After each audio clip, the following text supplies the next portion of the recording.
Bonjour à toutes et à tous, j'espère que vous allez bien. Hier, nous avons inauguré un cycle sur qu'est-ce que la civilisation.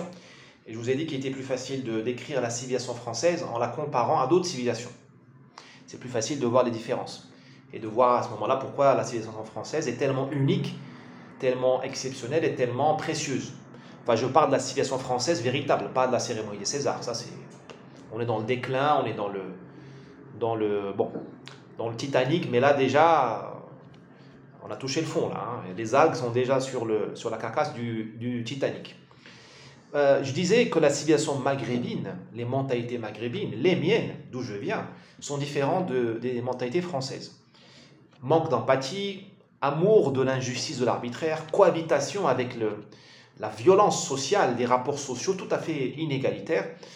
Et ce qui fait que les sociétés acceptent que la justice ne soit pas optimale, qu'il y ait des interventions, et ainsi de suite. D'où ça vient?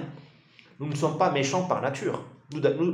Au fond, nous sommes pareils. La nature humaine est la même partout. Il y a des cons en France, il y a des cons chez moi au Maroc, en Algérie.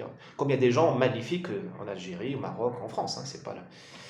Mais d'où ça vient?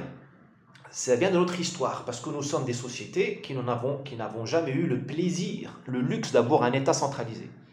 Toute l'histoire du Maghreb, c'est une lutte perdue d'avance pour monter un État centralisé. Donc nous avons... le Maroc, il y a encore eu des moments de gloire avec des grands sultans comme Moulay Ismaël qui a monté un État centralisé jacobin. Sinon, c'était les tribus. Or, les tribus, c'est la guerre permanente. La tribu est une caserne mobile avec les femmes, les enfants, tout le monde fait la guerre. Eh bien, pour vous mobiliser en 5 minutes, il faut qu'on vous enseigne l'agressivité.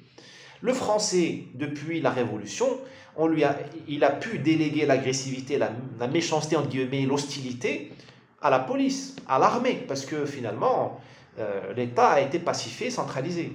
Mais nous vivions dans les tribus, dans les clans, jusqu'aux années 1910-1920. Le Maroc, jusqu'en 1934, c'est un monde tribal.